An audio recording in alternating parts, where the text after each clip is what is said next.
very nice. It's got some.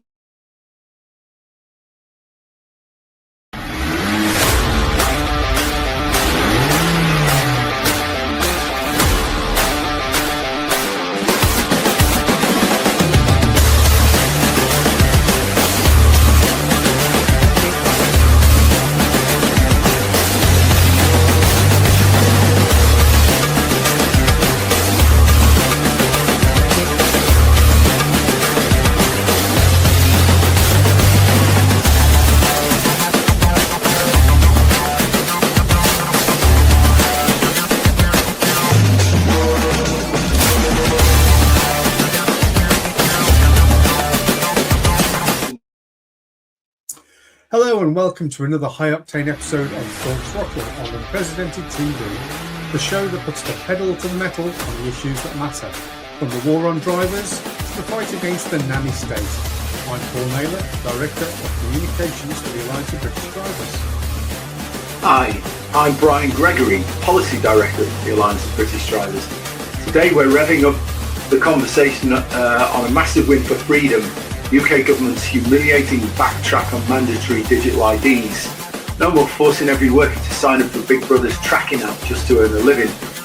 That's right, Brian. After Starmer's bold claim last September that you won't work without digital ID, the Labour lot have slammed on the brakes.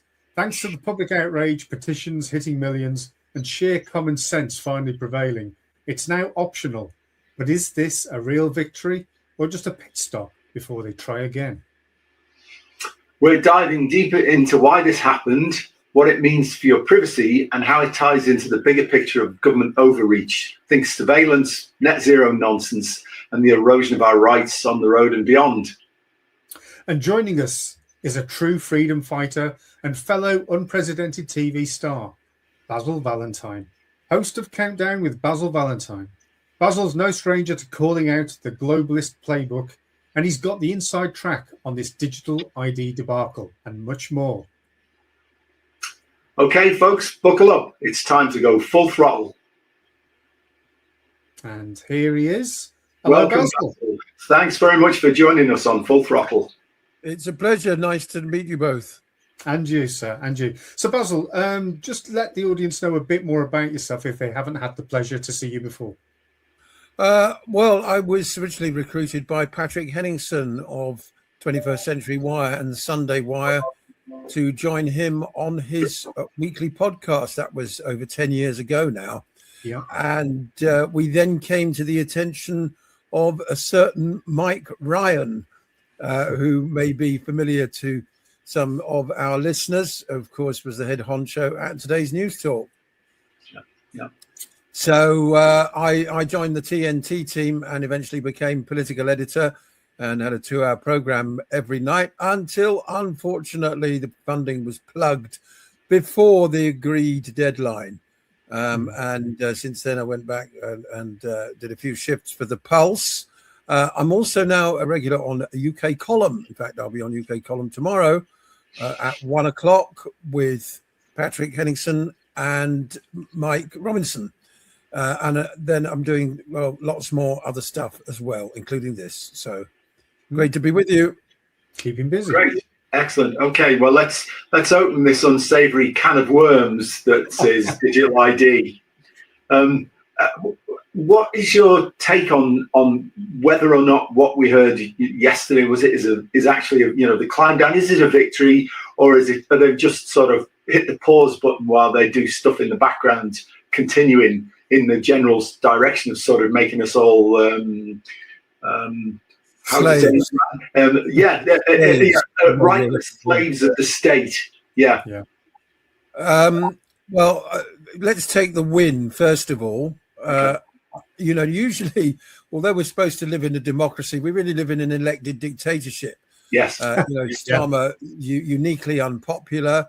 The vagaries of our electoral system mean that a government was elected by roughly 1 in 7 adults in Britain. Absolutely extraordinary. If you include the number of people not only who didn't vote, but who are not on the electoral register, then the 1 in 3 that actually voted for Starmer becomes 1 in 6 when you include those who didn't vote but are on the electoral rolls. A very low turnout. Yeah. And more like 1 in 7 when you include the people that are not on the electoral roll. So it's absolutely ridiculous that any UK government considers that to be a mandate to do all sorts of things that, you know, irrevocably change the fabric of our national and social life. You know, they're also wanting to build all over the green belt, something that can never be undone.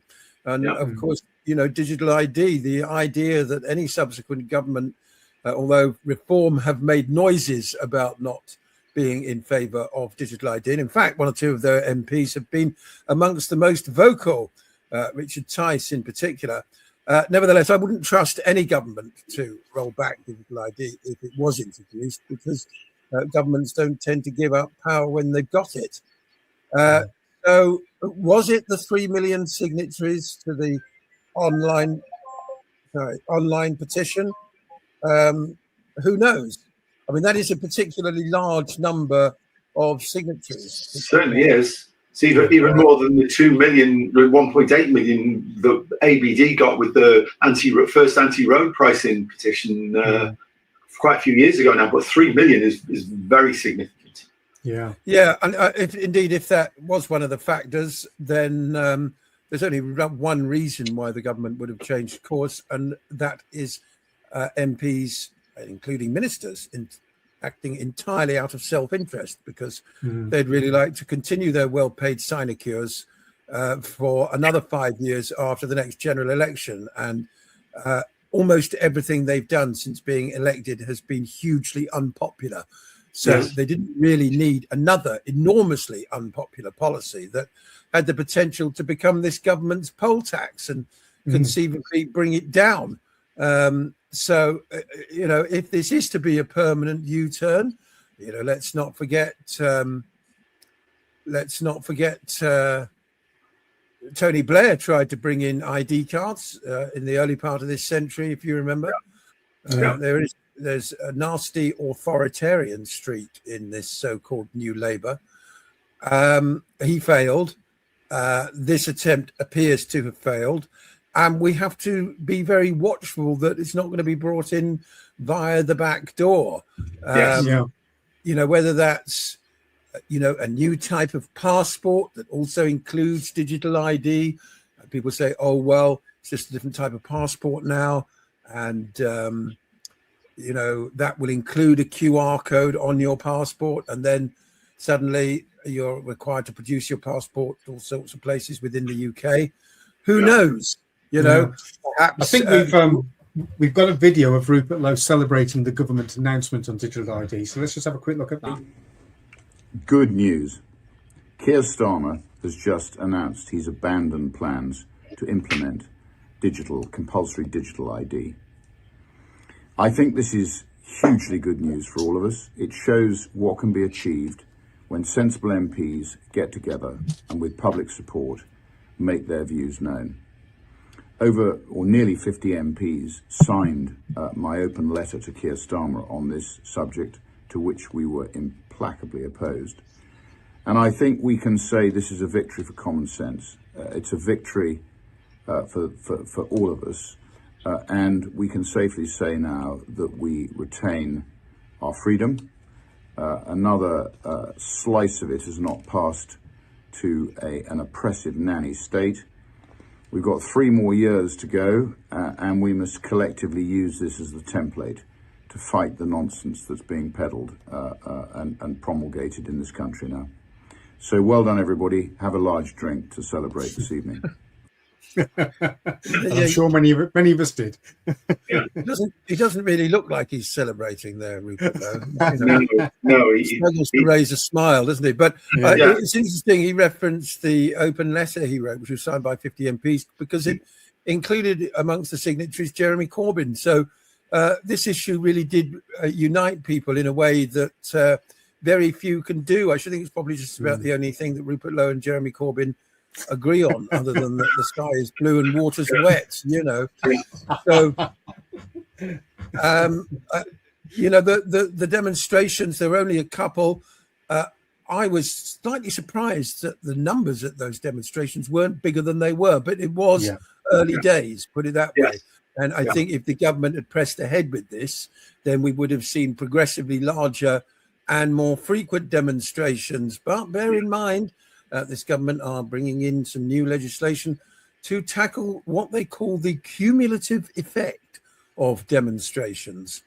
In other words, they don't want people protesting about the same thing over and over again, believe it or not, which, of course, that has to be combated.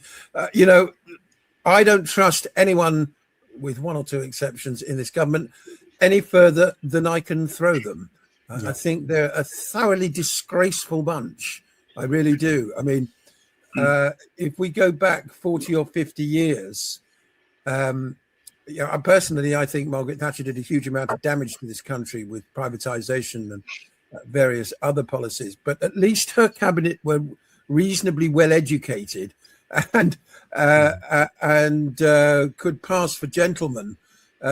I think the Labour government, the much derided Labour government of 74 to 79, included people like David Owen and Jim Callaghan, who were tremendously talented politicians. Dennis Healey as well, and it was a shame that the Labour Party was so divided. But that government was actually much more effective than it's given credit for by the history books. Since then, the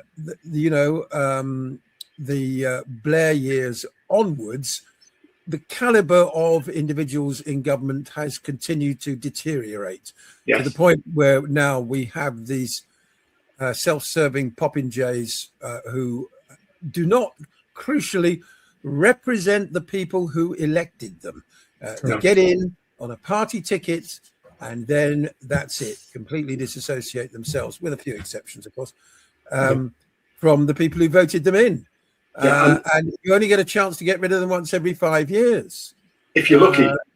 If you're lucky, yeah. So, I think this is not just a win for democracy, but a win for the British people as well. I hope we can do the same with some of the other awful things that this government's trying to do. Yeah, and of course, the other thing, Basil, is that nothing in their manifesto mentioned any of these policies. In fact, the manifesto was bland. It was like I'm trying to think of a suitable description. It was like a tasteless chocolate mousse, if you like, almost. It was just. And then once they got in, then suddenly they seemed to, all these policies came out of the woodwork that had they told us as the electorate, even the tiny percentage who voted would have said, well, we're not having any of that. And of course they didn't. They just said as little as they could to make sure they didn't fumble the ball, so that they get this massive majority, which doesn't reflect, as you say, the views of the country as a whole. Nothing like it reflects the views of policy wonks in Whitehall and the hard left Labour. Hard left, far right. It doesn't really matter. They're the same thing. That just believes command and control, and that the individual is, as I said, the rightless slave of the state.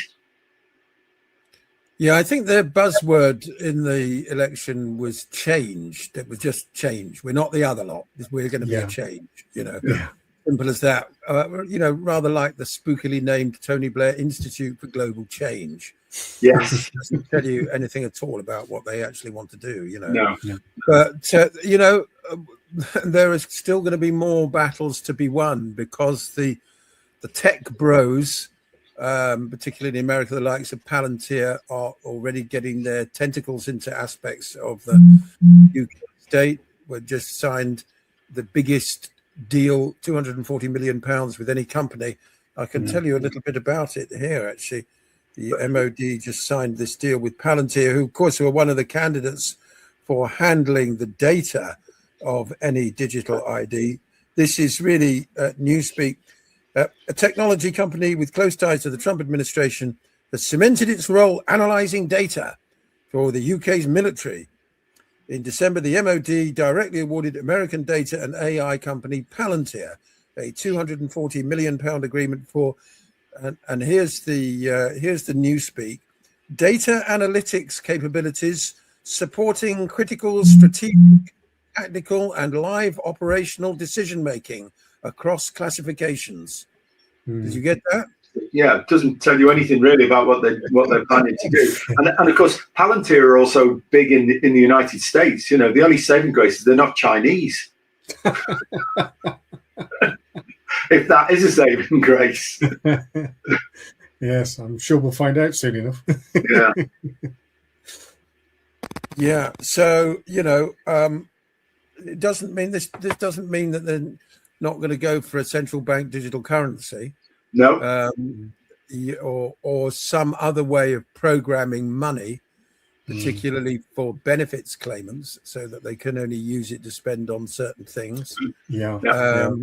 You know, so, and again, some people would say, oh, well, that's all right. You know, should benefits claimants bet on horses or buy tobacco? But, you know, again, it's we all know that mission creep will eventually make it move further than that. Exactly. You'll be limited on how many times you can go on a plane a year. Well, they've already got a pilot carbon allowance scheme. So that happened last year, because even an Australian senator warned that we were trialing this. Government wasn't mentioned anywhere in the news or anything, but you know, everybody will have a carbon allowance. So what's the point in that unless you're actually going to use it and flex your muscles and actually, as Basil, you said, with central digital bank currency, they can decide how much you spend, where you spend, what you spend it on, and if you're even allowed to spend it at all. That's right.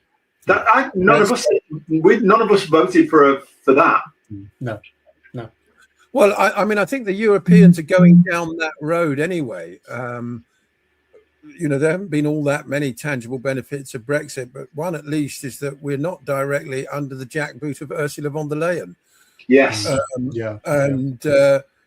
As far as I know, correct me if I'm wrong, the European Union is planning on bringing in QR coded ID in order to travel between countries. And indeed, a central bank digital currency from the European Central Bank is on the cards. Yeah, but haven't there been talks about them actually having a €10,000 cap on how much anybody can actually have in a bank account, and also, yes, talking about limiting what you can spend, when you spend it, where you spend it, and how you spend it, or indeed if you're allowed to spend it at all. So it's one step further on than what we're looking at the moment.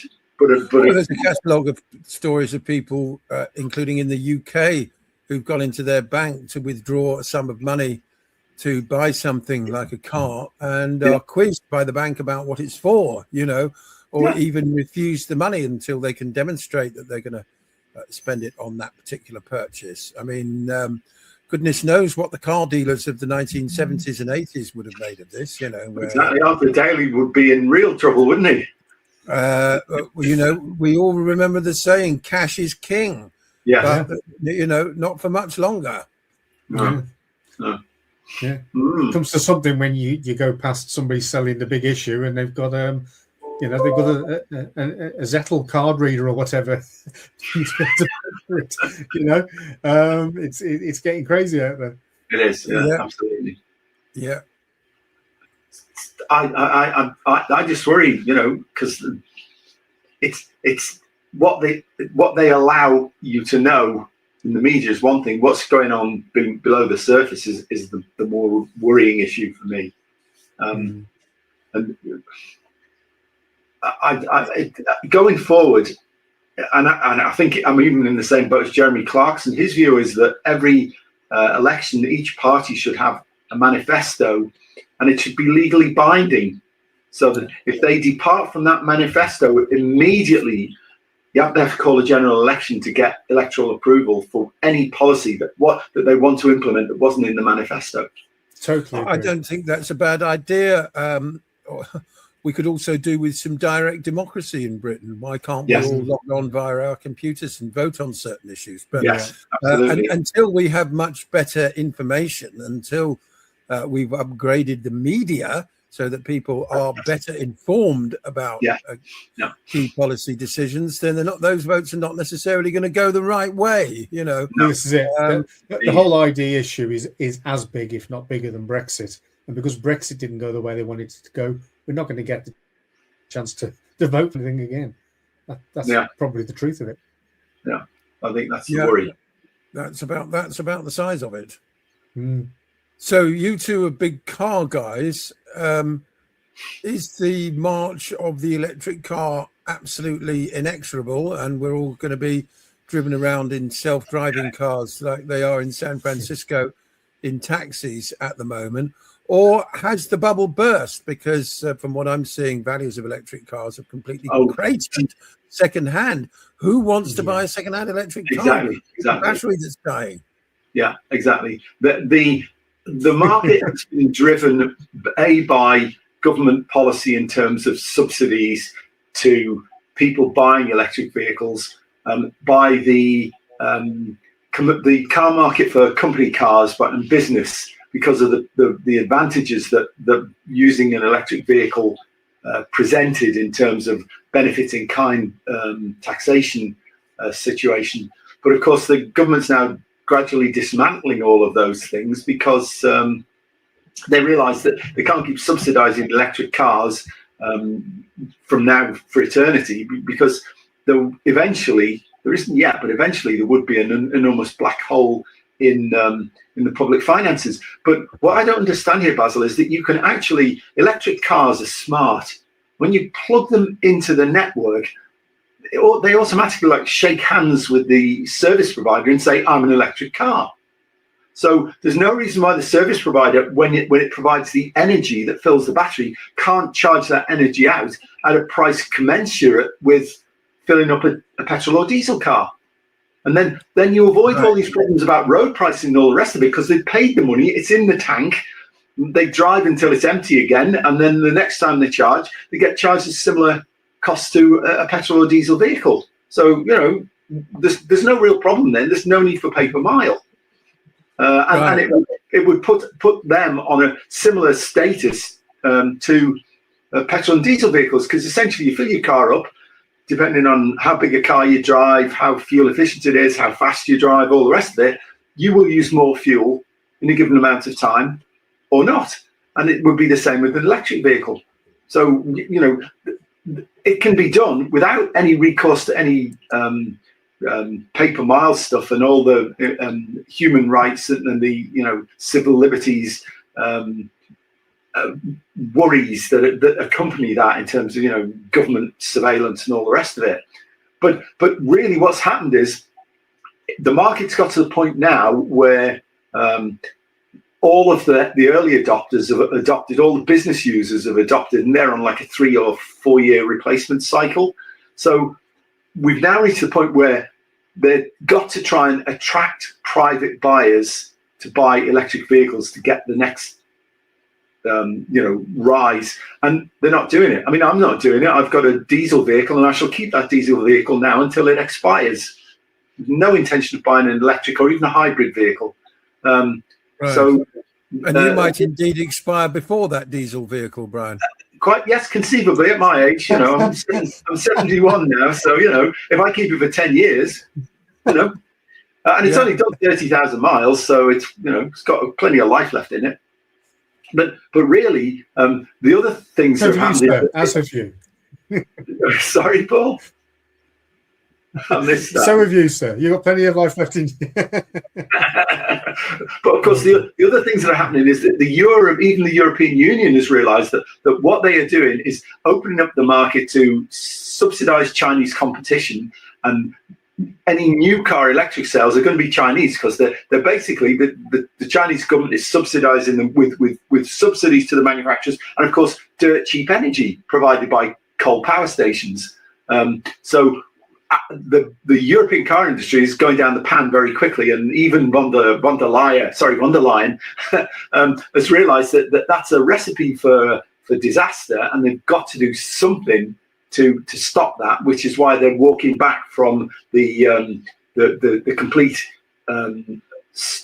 cessation of sales of internal combustion engine vehicles, and now saying, oh well, 10% of the market in the future can still be an internal combustion engine vehicle as long as it uses renewable fuels, or e-fuels or whatever. Well, I don't care. You can, build as many e-fuels plants as you want using presumably eventually nuclear energy to do it, because you can't use renewables.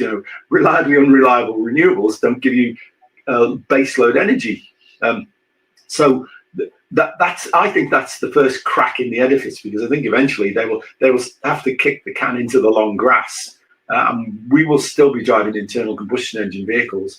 Added to that, Donald Trump is dismantling all the subsidies on the battery electric vehicles in America, big style, and also undermining wind and solar, because as we've already seen with Spain, if you put too much of these renewables into your energy mix, you destabilize the whole grid. And of course, in Spain, the whole of Iberia fell over a 2 or 3 day period, during which 11 people who needed constant power for medical equipment or whatever, they died.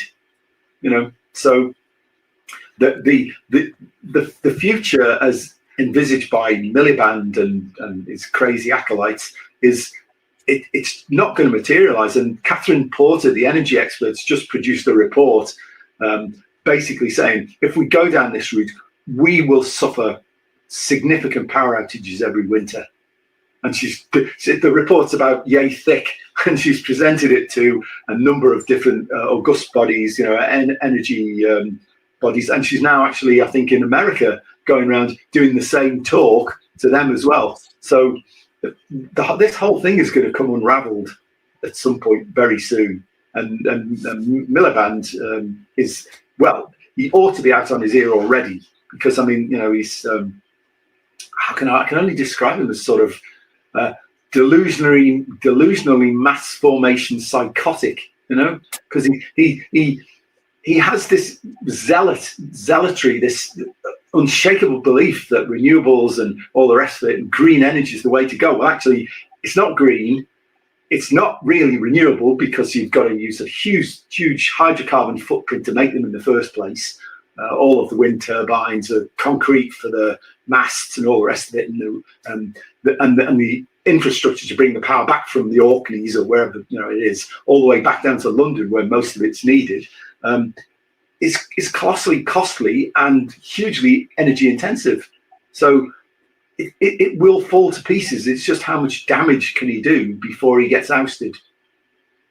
Probably quite a lot. You said that the European Union are open to 10% of cars in the future being internal combustion engine, but surely if the public buy internal combustion engine cars, then that percentage will go up, or are they going to sort of cap the supply? I don't think it's a hard 10%. That's the thing. I think in their minds they think that in the future more and more people will go over to electric, so they say, oh well, you can keep 10%, and the rest will just naturally follow down the battery electric vehicle route. But I'm very clear in my own mind, and if you talk to automotive experts like Barry Crampton, Jeff buys cars, who's Master as well. Mac Master, yeah. Yeah, I mean, he himself bought a Porsche Taycan, didn't he, or something? And he's been totally. I think he's on his second. He's less than enamored with it. I think it's the best way to put it.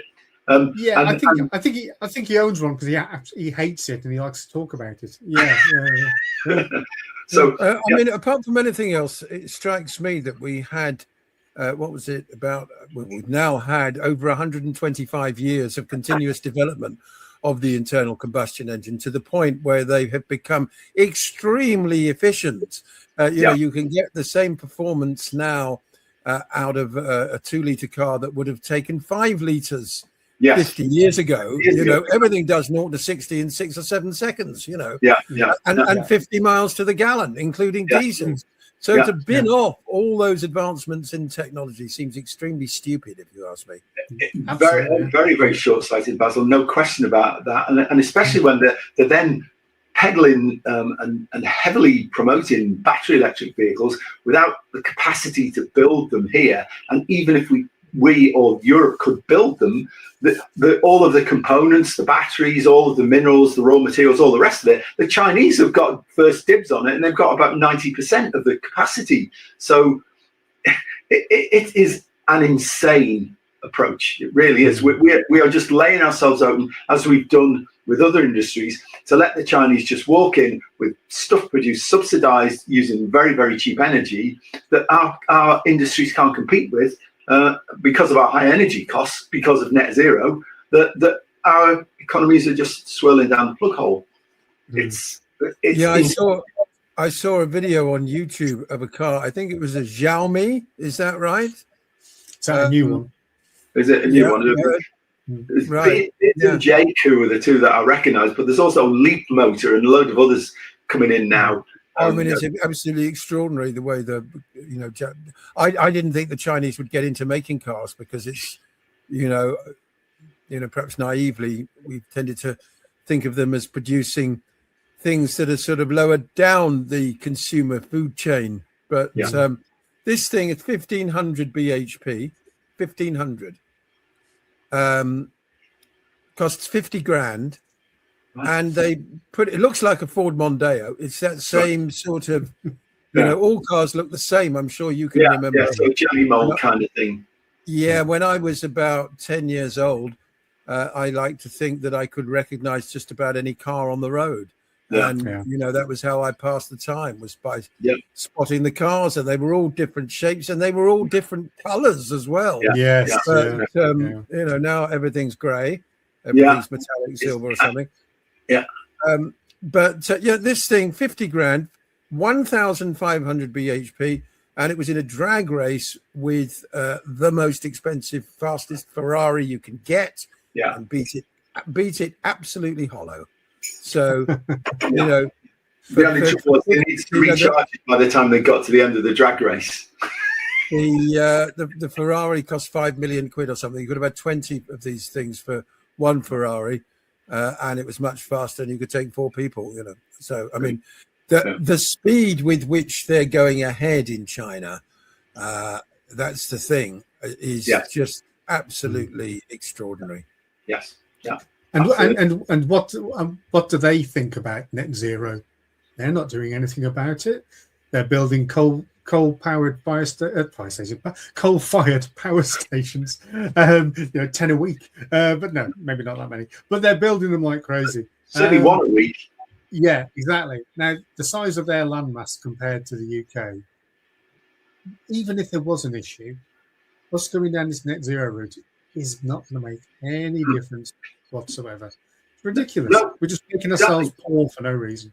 Yeah, it's absolutely insane. I mean, we have reduced our carbon footprint by offshoring our manufacturing industry. I mean, the industry that I spent 30 years in, titanium pigments, the factory we have the factory up the northeast coast from where I live, and the company went temporarily into Chapter 11 bankruptcy, and when they came out, immediately the Chinese bid for the company, and they're now crawling all over the factory in the northeast of England, presumably, certainly getting the intellectual the intellectual property, and that will all go back to China because there was proprietary plasma technology for producing.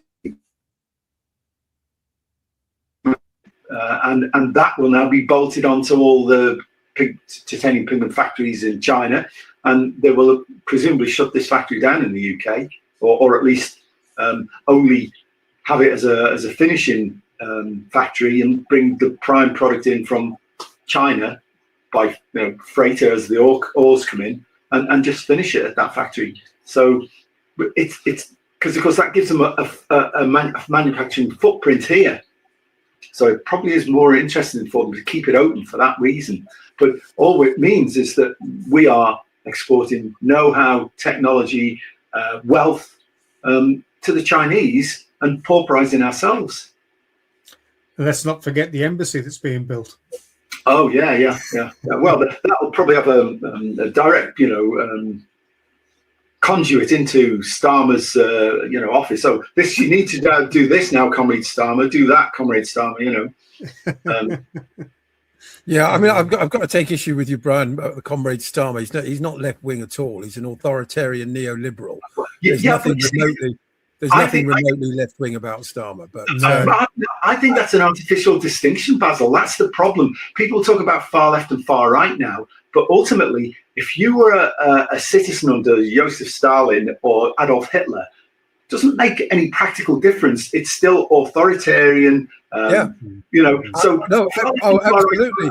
I think the Overton window now is a libertarian totalitarian window, and they're at the totalitarian end, and we're at the libertarian end, and the right and left thing's irrelevant. That's my take on it, anyway. No, absolutely. I think the left-right paradigm is almost entirely redundant. The key axis these days, rather than horizontal, is vertical between those who have power, particularly the apparatus of the state and the corporate media on their side, and those who don't. So it's oppressor versus oppressed, rather than left or right, which was always exactly. And they dress it up as stakeholder capitalism, but what it really means is big government, big technology, big pharma, all getting the maximum, screwing the maximum they can out of the private individual, the elector, without giving them any power to do anything to combat it. Yeah, and these are people that pose, you see, as centrists. People like Starmer, or for that matter, the last Conservative, von der Leyen. This is supposed to be the sort of middle path. Or what utter garbage! You actually find people who want to preserve the status quo and maintain individual liberties outside, further, as we saw with the digital ID thing. Whether it's Corbynites or Rupert Lowites, they're the only two wings portrayed by the corporate media as far left or far right. Actually, no. For the most part, they tend to be the guardians. Exactly. What they describe as far left or far right is actually centrist, because they are so far out into the totalitarian sort of area that everybody that they disagree with has to be at the other end of the spectrum. That's right. But without that sort of level of agitation, the government would get away with even more than it's getting away with anyway. So in many regards, it's best that they exist. It's going to be very... just to touch on the other one that I'm particularly concerned about, we mentioned building all over the Greenbelt. I mean, I don't think any government has the right to do that. They don't own the land that we all live on. And so giving property developers and builders the right to destroy, what's left of rural England. I mean, I think at the moment, the balance between urbanization and green spaces in the UK is just about okay. I personally don't want to see much more urbanization. There are still, fortunately, even in the home counties, Oxfordshire, Gloucestershire, but parts of Berkshire, still lots of green spaces. Here in Sussex, still lots of lovely countryside in Sussex, I'm glad to say. I don't want to see that change with these hideous new towns. That's absolutely appalling idea. To house who exactly as well? Well, yes. The 20 million or whatever illegal immigrants that have found their way into the country one way or another in the last couple of decades, probably. So they don't have any right to do that. And the other one is severely limiting trial by jury, which is also something that no government has the right to do. The claim, of course, as always, is convenience. There's backlog in the courts. Okay, then employ more judges. Simple as that. And sit for longer. Use the jury system, the legal system more efficiently, because it's not used efficiently at the moment. Absolutely. Yeah, I was in court before Christmas, and we all, we got in, I think, about 3:30, and we were concerned that the whole day's proceedings might be over and that the judge wouldn't have time to hear our case properly. Fortunately, she did. But why can't the courts be open until 10 o'clock at night? I mean, I'm not saying it has to be the same judge in the chair, but that whole process, there's all sorts of ways of speeding it up without cutting out trial by jury. Well, that was the talk after COVID, wasn't it? That they were going to have to do that sort of system. Absolutely, yeah. What's your thoughts as well, Basil, on the cancellation of local elections? Well, I mean, absolutely appalling. I don't know where they get the idea that they could do that from. It's just all this government overreach, all things that they just simply don't have the right to do. But once you've got your greedy mitts on the levers of power, you don't want to relinquish it. They're very reluctant to relinquish. And there's all sorts of things you can do, which, as we pointed out earlier, nobody voted for. So So, and then what are people left to do? Well, take to the streets. Sign petitions, take to the streets. A really very limited number of ways in which people can push back against an overreaching state.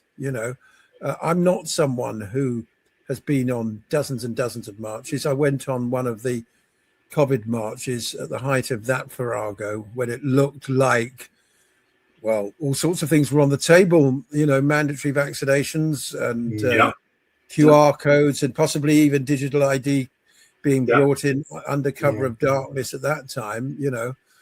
I don't know, what effect those demonstrations had other than making those of us who went on them feel a bit better. A lot of people ended up having those injections that wish they didn't because they had to keep their jobs, I was glad I was retired because I had none of them. What about you, Paul? I must admit I did have them at the time, but my thoughts on them now are mixed. There's a friend of mine, his wife, ever since she had the first vaccination, her health has deteriorated massively to the point where they've not even been able to really give her a proper diagnosis of what she's got. It sort of exhibits itself as almost Lyme's disease, but it's not Lyme's disease. And she's fallen down the stairs twice in the last year, and she's gone from being relatively fit to having major, unproperly diagnosed health issues. And that was after just one injection. That was after the first one. Right.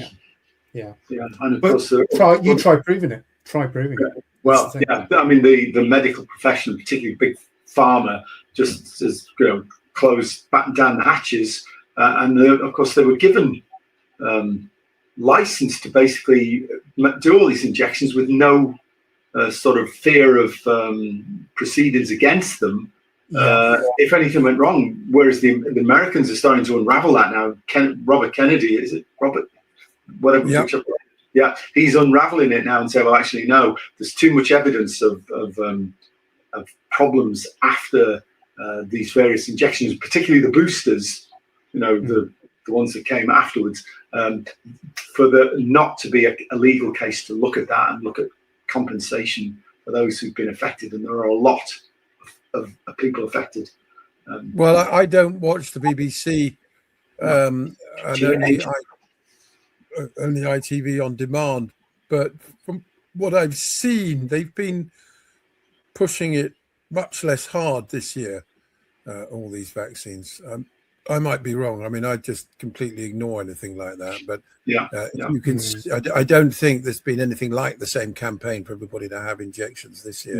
No. I mean, there was a story about bringing back masks in hospitals and stuff like that, which, frankly, there was a brief scare about a month or so ago, wasn't there?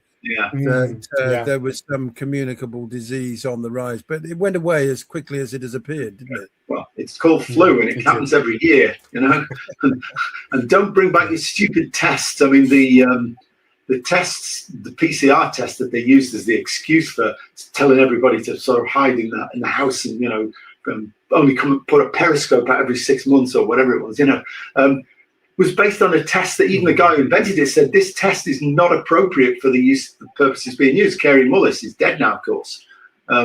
So they were doing sort of to get the right amount of material to actually test. They were repeating the test about 45 times, and I think Mullis had Mullis and other experts have said, well, if you do it more than about 20 times, I can't remember the exact numbers, but certainly they were getting to the point where they were, to concentrate the sample, they reproduced it so many times that anybody or anything could get a positive result totally by random chance. It's the old room full of chimpanzees with typewriters writing the works of Shakespeare kind of idea, isn't it? Yeah, exactly. Yeah. So yeah, the whole thing was what the Americans call a receptacle of excrement. Right. Yes. Yes. Yeah. So yeah, that was a fiasco. But certainly it was clear that this was the state flexing their muscles to see what they could get away with. And of course, I'm not sure that any of that legislation has actually been repealed. No, well, I mean, I would call it, now I saw this term used for the first time last week, and I think it's appropriate really, which is a syndicate, because government and corporate media effectively act as one these days. Yes. Whether it's the BBC, I mean, some people like to tell themselves that the Guardian is somehow independent or something, but the Times, the Telegraph, people still look at these things online, Sky, they all take the same line. GB News has presented, some different opinions, some good, some bad, I mean, I think it's good that it's there, because the more media, the better, quite frankly. And the next battle that we're going to have, apart from the digital ID, is over censorship. What we are allowed to say on social media, and what we're not. And again, they're going to try and bring this in under the cover of child protection. In fact, that's what the so-called Online Safety Act is all about, is supposedly protecting children from the harmful effects of pornography. But again, tremendous mission creep. And I mean, I've seen charts, I don't know if they can be verified, showing that Britain leads the way in the number of people arrested for posting on social media. Yes. You can murder somebody, and you might get out because the jails are full after, I don't know, 5 or 6 weeks. But if you send out a hurty tweet, you could be in there for a century. No, I mean, it all started with the so-called hate speech legislation. How can you legislate against human emotion, and one which we all feel? So, that was the thin end of the wedge. Yes. And, the sooner it's repealed, the better. But we've got an enormous amount of terrible legislation on the books in Britain.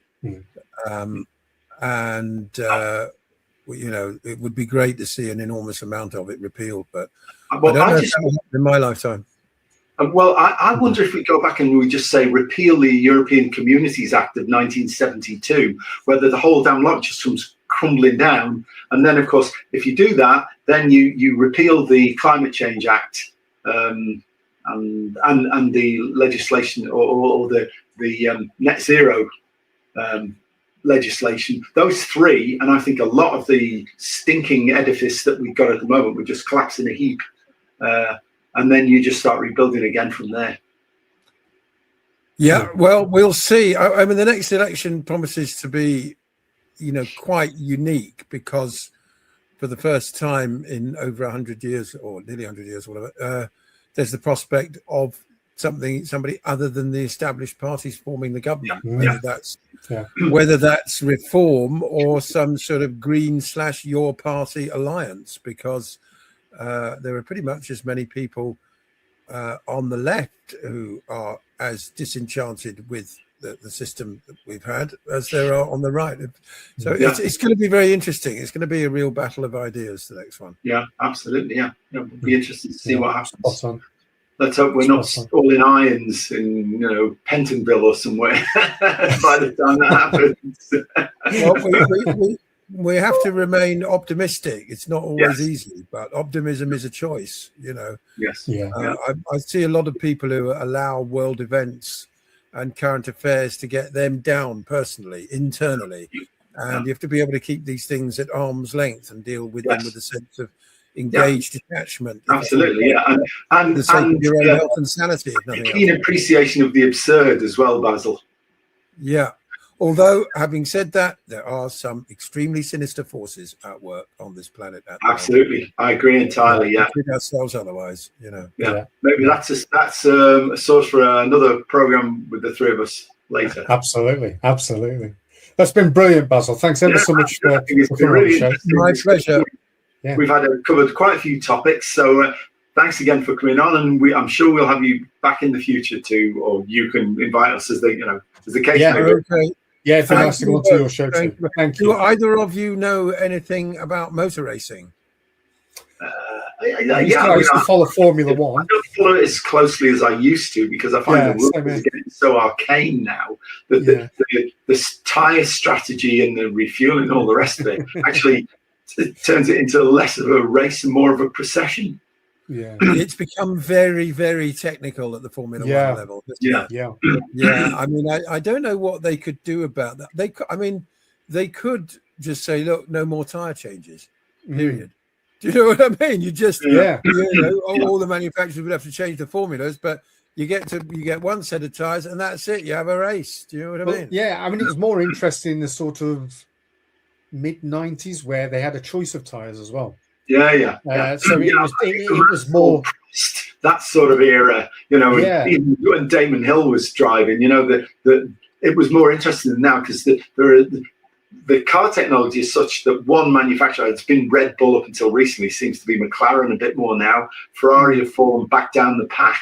And so much of what happens, if your car is not right up at the top of the performance envelope, all the tyre stuff and the safety cars and all the rest of it just means you got no chance really. I believe Cadillac are joining in this year for the first time. Cadillac are joining. But I've got a great friend that follows it very closely, or used to, and he said that the main problem with it is that there are far fewer fatalities. People found it much more exciting in the 50s, 60s, and 70s because the drivers were daredevils, and you took your life in your hands every time you went out. Now it's all much too safe. I don't think the drivers feel that way. I just wish they'd go back to actually having a proper race and not all this pit strategy and tyre changes and all the rest of it, which doesn't help the engagement. It's a bit like VAR in football. It causes more problems than it actually solves. Absolutely. Well, together with the sort of new circuits that Formula One goes on in Abu Dhabi and in China and places like that, the whole thing has started to look like CGI. Correct me if I'm wrong. Do you know what I mean? Yeah, absolutely. Shiny, the circuits are immaculate. The whole thing looks with when you're in Monaco, but the rest of them, you could be in a video game. Well exactly. I've just helped my son to rebuild his PC, and he's got all these racing games on it. And when you play them, as you say, Basil, you think, well, this looks like reality, or vice versa. It really does. You find it hard to tell the difference whether it's a racing game or the real thing. Well, that's another whole can of worms. AI, isn't it? My God. Yeah, absolutely. I mean, the speed with which that is changing so many jobs, industries, processes, and as you say, what we see online. I find them hilarious. There's a whole slew these days of short videos of anthropomorphized cats doing things cats could never do, working in restaurants or cooking, and they're very funny because they usually end with the cat sort of going berserk and behaving, suddenly flipping out and behaving like a cat usually does. But there's no real danger to those ones, is there? Because obviously we know that that's not real. But it's when you see a speech by a leading politician or a world leader that could potentially have been generated by AI that could trigger some major incident. That's the worrying thing. Yeah, absolutely. And I saw a thing, what looked like a news item, proper news item, about a patient in an American hospital who ran out into the street in the operating gown because he thought that they were going to try and steal his organs. And then this led to a raid on the hospital and doctors being arrested who were stealing organs and uncovering unlicensed medical fridges. I know it looks like the whole thing was completely made up. You have to ask yourself, why would somebody do that? Just for clicks? Because, of course, clicks equal money these days. You know? Yeah. But I mean, that does undermine, if it needed any more, undermine the confidence in the medical profession and pharma industry if you put stuff like that out. Yeah. So, well, that's a subject for another time. It is. You could call it the battle for reality. What's real? Yeah, it is. It is a battle for reality. Yeah. And I think that's probably the case with everything we've been talking about. That's a good title for our next episode. That's copyrighted, that one. You can forget it. Brilliant. Right. Well, we'll see you again, Basil. Cheers. Thanks much indeed. Cheers.